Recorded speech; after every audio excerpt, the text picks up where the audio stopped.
Just 1 year ago, Bryson DeChambeau was the best major championship performer on the planet. He had just won the U.S. Open at Pinehurst with a shot that will be replayed for generations. He was riding high, confident, and seemingly unstoppable. Fast forward 12 months, and the picture couldn't be more different. 3 majors, 3 missed cuts. The man who once dominated the biggest stages in golf has vanished, replaced by someone who openly admits he might miss all 4 majors in a single season. But now, the silence has finally been broken. In an emotional 34-minute video posted to his YouTube channel, DeChambeau has revealed the truth behind his stunning collapse. He's not hiding behind excuses or blaming bad luck. Instead, he's laid bare his struggles, his frustrations, and his fears. What he's revealed has stunned fans and changed everything we thought we knew about the fallen champion. From swing issues that make no sense to the crushing weight of expectations, this is the story of a man at a crossroads, and the most honest we've ever seen him. The statistics tell a devastating story. In 2024, Bryson DeChambeau was a major championship machine. He won the U.S. Open at Pinehurst, finished tied for 5th at the Masters, 2nd at the PGA Championship, and 10th at the Open Championship. He was everywhere. He was relevant. He was feared. Now, in 2026, he's missing cuts with alarming regularity. The Masters? Missed. The PGA Championship? Missed. The U.S. Open at Shinnecock Hills? Missed by a single shot after a disastrous 75 in the second round. If he misses the cut at the Open Championship at Royal Birkdale, he will have achieved what some fans have cruelly dubbed the Bryson Slam, missing all 4 major cuts in a single season. What makes this fall so shocking is the speed of it. Just last year, before the U.S. Open, DeChambeau was one of the best major championship performers in the world.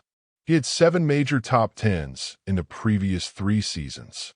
He was the guy everyone expected to contend, not the guy everyone expected to go home early. I'm in that weird space right now. I don't know what to do, either content creation or professional golf, DeChambeau admitted on a podcast recently. Those words should have been a warning sign. A player at the peak of his powers shouldn't be questioning whether he even wants to compete anymore. But the signs were there, and most of us missed them. The reality is that DeChambeau's life has become incredibly complicated. The Saudi Public Investment Fund has pulled its funding from LIV Golf after 2026, leaving the league scrambling for survival. DeChambeau, one of LIV's 2 remaining superstars alongside Jon Rahm, has been thrust into the role of salesman-in-chief, working behind the scenes to attract investors. He's also entering the final year of his LIV contract, with his future in professional golf uncertain. Meanwhile, his YouTube channel has exploded to nearly 2.7 million subscribers. He's starring in videos with everyone from Steph Curry to John Daly to President Donald Trump. He's making money, he's having fun, and he's building a brand that could survive professional golf entirely. I think people love to say something, and you have to respect that. I think everybody's opinion is valid, DeChambeau said recently. It's a remarkably mature response for a player who has been criticized from every direction. But it also reveals something deeper. A man who has learned to accept the noise because he's not sure how much longer he'll be competing in it. The U.S. Open at Shinnecock Hills was supposed to be different. DeChambeau had won 2 U.S. Opens already. He knew how to navigate the brutal conditions. And for the first 17 holes of his opening round, he was proving it. DeChambeau shot an even par 70 in the first round, and at one point he was 2 under par and looked like he was going to be in a mix over the weekend. On the 12th hole, he hit a drive that traveled 427 yards, hit the road that intersects the hole, and led to an easy birdie. It was vintage Bryson, power, precision, and a touch of the spectacular. But then, everything fell apart. The next morning, something fell off. DeChambeau got to the range on Friday, and his timing was gone. I get to the range on Friday, and all of a sudden, something feels a little off with my timing in regards to how I'm jumping off the ground to get the club to come out, he explained in his video. The result was devastating. Back-to-back double bogeys on the third and fourth holes, delivered via a pair of 3 putts. He shot 75 in the second round and missed the cut by 1 shot. The tournament that had promised so much was over before the weekend even began. That was my tournament, DeChambeau said in his video. That literally was the tournament. If I finish at 1 over, right from all that, if I finish at 1 over, on what, am I 7 back? Something like that. You know, there's plenty of people that were 1 over going in and finished top 10 or played well on the weekend. You just can't do that. It was really unfortunate the way that whole situation happened. I didn't feel like I played that bad for that to happen, but you can't do that at majors. You can't make 2 doubles in a row. You can't just do that. What followed was even more telling. DeChambeau declined to speak with the media after his collapse. According to ESPN, he was seen throwing a few sad high fives to some young fans before disappearing. The silence was deafening, and it left reporters and fans asking the same question. What is going on with Bryson DeChambeau? The truth is DeChambeau's issues aren't just mental. They're technical, and they've been building for months. In his 34-minute video, DeChambeau walked through every shot of his 2 rounds at Shinnecock, revealing a player who is fundamentally confused about his equipment and swing. The problem is most acute with his irons and wedges. He's been fighting a miss that he can't explain, and it's driving him crazy. That's one of the things I have to figure out with my wedges, DeChambeau said in the video. Sometimes they feel like it slips on the face, and it's probably a shaft-to-head weight combo. So, that's what I'm working on to figure that out right now. The issue became even more pronounced during Friday's round. Anyway, this is kind of where it gets weird, DeChambeau said.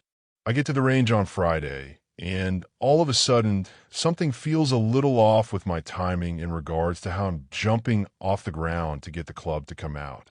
You know, those little right misses that I was talking about became more pronounced. I couldn't feel like the club was naturally turning over effortlessly.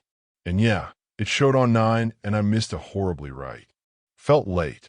Sky Sport commentator Andrew Coltett noticed the same thing during the broadcast, criticizing DeChambeau's strategy on the second hole. On the par 3 second, playing into the wind, DeChambeau tried to hammer a 5-iron onto the green. It came up well short. In the very next group, Gary Woodland, one of the longest hitters on tour, hit a 2-iron.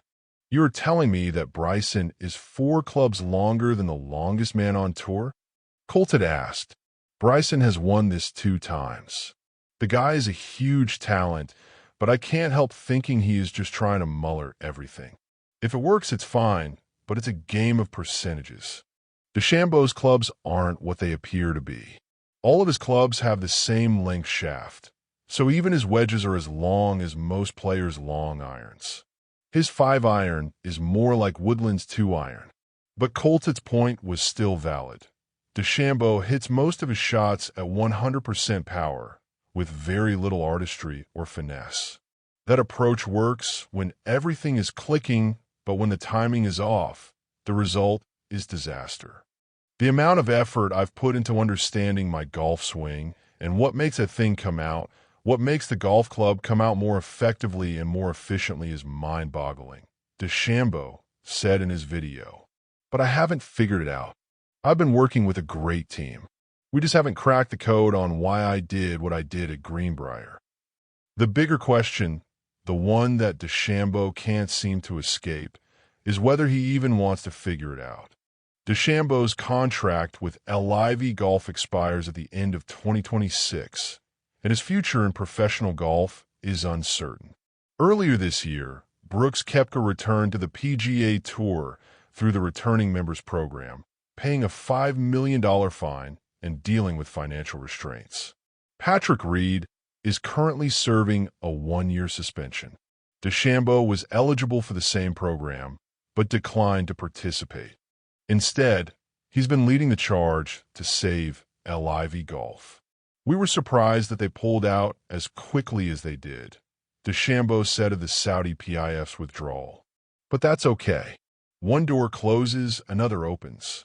He's been helping to pitch the league to potential investors, with sources saying more than 12 players provided introductions to potential backers. But DeChambeau has also been open about the possibility of walking away entirely. He said that doing YouTube full-time and playing the majors via exemptions is an incredibly viable option. He's admitted that he doesn't know what he wants to do. "I'm giving all I can to make it happen, and if it doesn't happen," DeChambeau said of LIV's future. It's a remarkable admission from someone who was once the face of the league, but it's also an honest one.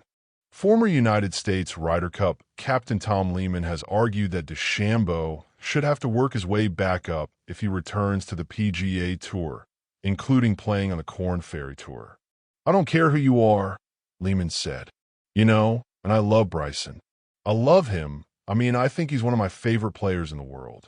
I love Bryson, and he's good enough where, you put him in that position, he'll work his way back up. To put them above the guys who loyally stayed with the tour and have played on the tour, who maybe even turned down big money, I think is wrong." DeChambeau has been criticized for being distracted by his YouTube channel and his role in saving LIV. But in his video, he dismissed that idea. Fans have not been kind to DeChambeau. Social media was brutal after his U.S. Open collapse, with many suggesting that he no longer takes competitive golf seriously. He doesn't take competitive golf seriously anymore. All about the YouTube/social media content. "Good riddance," one fan wrote. Bryson DeChambeau is another victim of LIV Golf. Fewer tourneys, easy money, and little competition equals it's very tough to get ready when real golf rolls around like the majors, another added. Others saw a more complex story. The beginning of his career was phenomenal. Physics nerd who used it with a single-track mind to optimize his game, culminating with a major victory. Then came the long drive contests, YouTube, and equipment obsession. His divided focus has cost him on execution. DeChambeau has heard the criticism, and he's admitted that it's difficult. "It's tough to see, but sometimes it's an inspiration for me. Fuels positive fire in my stomach. I have to honestly thank everybody because it's what helps me make the next decision in my life in a positive way. It's never a negative." But he's also pushed back against the narrative that he's no longer committed.